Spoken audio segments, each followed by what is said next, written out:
Shalom, saya Monique Rakers dari Fakta Israel.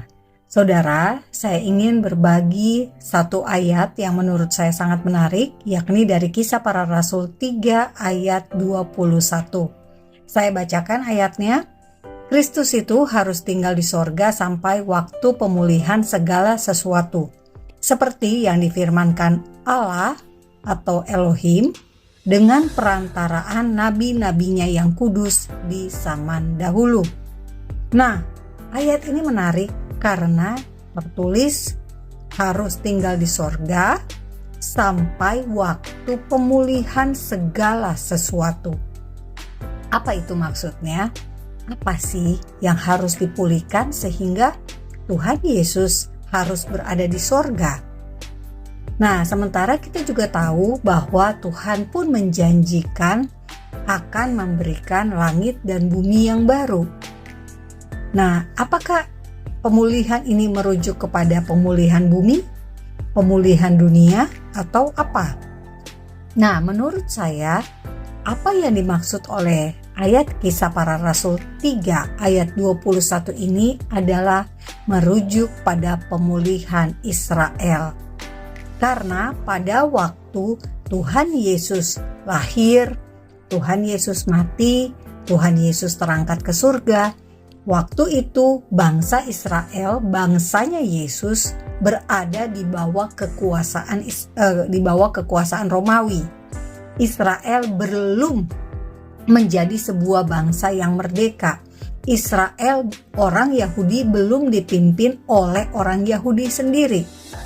Nah, pemulihan Israel baru terjadi pada tahun 1948, yakni ketika Israel mendeklarasikan kemerdekaannya setelah mandat Inggris selesai. Kemerdekaan Israel diperoleh setelah PBB memutuskan membagi dua tanah Israel itu untuk Israel dan untuk Arab Palestina. Israel menerima dan mereka merdeka.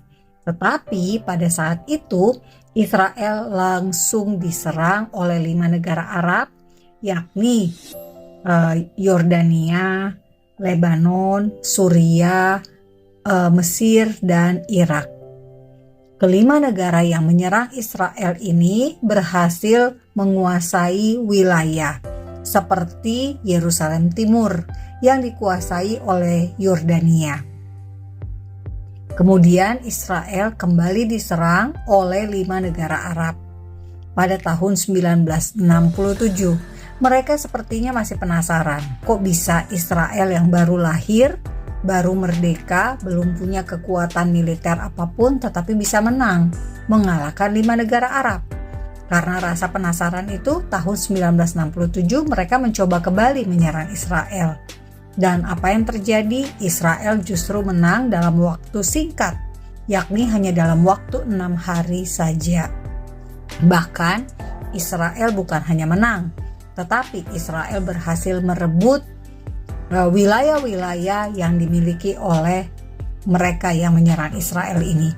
Israel merebut Golan dari Suriah, Israel bahkan merebut Gurun Sinai dari Mesir, dan juga merebut Gaza dari tangan Mesir yang waktu itu dikuasai sejak tahun 1948. Dan yang luar biasa, Yerusalem Timur yang waktu itu Israel sempat kehilangan di tahun 1948, Israel pun bisa merebut kembali Yerusalem Timur. Yerusalem Timur akhirnya menjadi satu kembali dengan Yerusalem Barat, dan Yerusalem kembali pulih di bawah kuasa orang Yahudi. Yerusalem kembali utuh menjadi milik bangsa Israel. Inilah pemulihan yang dinantikan sebelum Yesus kembali datang ke dunia ini. Jadi, Kristus harus tinggal di sorga sampai waktu pemulihan segala sesuatu. Nah, pemulihan yang diharapkan yakni pemulihan Israel ini sudah terjadi. Pemulihan Yerusalem itu pun sudah terjadi. Jadi secara fisik pemulihan Israel sudah terjadi. Artinya kedatangan Yesus sudah semakin dekat. Nah, apa hubungannya dengan memulihkan Israel dan memulihkan Yerusalem? Karena Tuhan Yesus akan datang di Yerusalem. Kakinya akan menginjak di Bukit Zaitun, seperti yang ditulis di Alkitab Perjanjian Lama. Jadi saudara, pemulihan segala sesuatu yang dimaksud di Kisah Para Rasul 3 ayat 21 adalah gunanya menyambut kedatangan Yesus kembali yang kedua kali. Pemulihan Israel sebagai bangsa, pemulihan fisik Israel yang berdiri kembali, merdeka tanpa kuasa bangsa asing, dan pemulihan Yerusalem sebagai milik bangsa Israel sepenuhnya. Tujuannya bukan hanya secara fisik, tetapi juga ada makna teologisnya, yakni mempersiapkan kedatangan Tuhan Yesus yang kedua kali. Nah, karena itu kita semua tentu kita sudah harus semakin mempersiapkan hidup kita. Hidup kita semakin benar, hidup kita semakin sungguh-sungguh di dalam Tuhan Yesus. Dan tentu saja kita tidak boleh melupakan kewajiban untuk menjalankan amanat agung. Karena itulah pesan yang dikatakan Tuhan Yesus sebelum naik ke surga. Jadikan semua bangsa muridku dan baptis mereka. Ingat, saudara, semua bangsa-bangsa suatu saat nanti semua akan mengenal Yesus sebagai Raja di atas segala raja, Tuhan di atas segala Tuhan. Tuhan Yesus ini, Tuhan yang lahir dari bangsa Israel ini, akan disembah seluruh bangsa. Bukan hanya bangsa Israel, tetapi seluruh bangsa. Dan pada akhirnya bangsa Israel pun akan mengenal Yesus sebagai Tuhan dan Juru Selamat mereka. Mesiasnya orang Yahudi sama dengan Mesiasnya orang Kristen. Karena apa? Karena kita punya Alkitab yang sama.